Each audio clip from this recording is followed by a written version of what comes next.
Aziz ve hürmetli YouTube severler, aziz ve hürmetli TikTok izleyicileri. Her birinizi salamlayıram ve bugün bir güzel şehrimiz ile bir güzel kendimizi sizlere nümayiş ettiririk. Bakabilirsiniz hürmetli TikTok izleyicileri.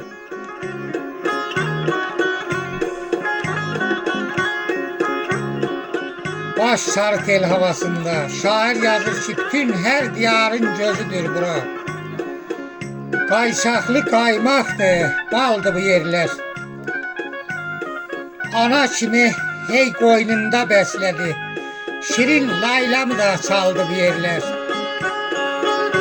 Var ola barmaqlar, yaşa yaşa.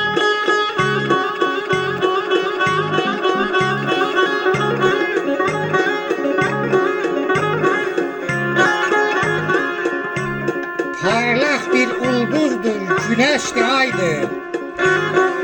Felek dəhşeyleyen bir güzel paydı. Her yanı bulaqdı, her yanı çaydı. Qaysaqlı qaymaktı, baldı bu yerler. Şirin laylamı da çaldı bu yerler.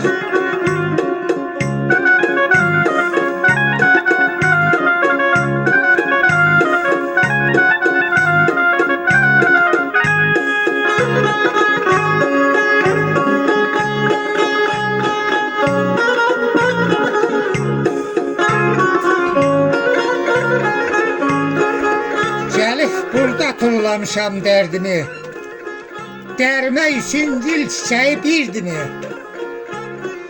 Gözeller yüzünde parlak ay kimi, yanağa saçılmış kaldı bu yerler.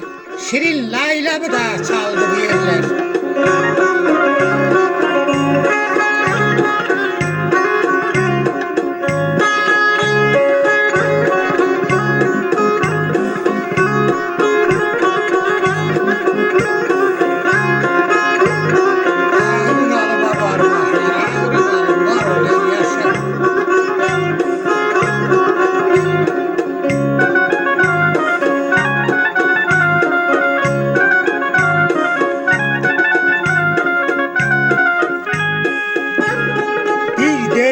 Beş değil cesuru merdi, bu el sakinleri erdi, erendi. Şair zavallıya kolunu gerdi, məni de koynuna aldı bir yerler. Şirin laylamı da çaldı bir yerler.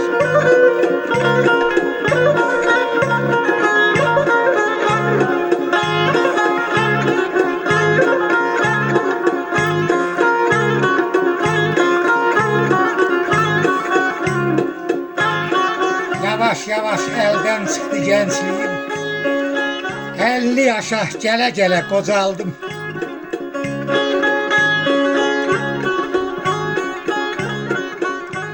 Ferhat kimi bir üstünün döşünde qayaları dele dele qocaldım.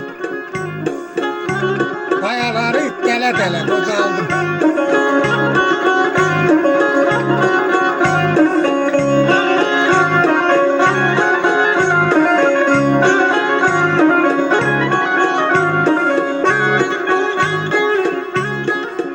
Səfa sürdüm can tepenin düzünde, sular içtim saf bulaklar gözünde. Ömür itirdim sal qayalar üzünde, mən ömrümü bele bele qocaldım. Mən ömrümü bele bele qocaldım.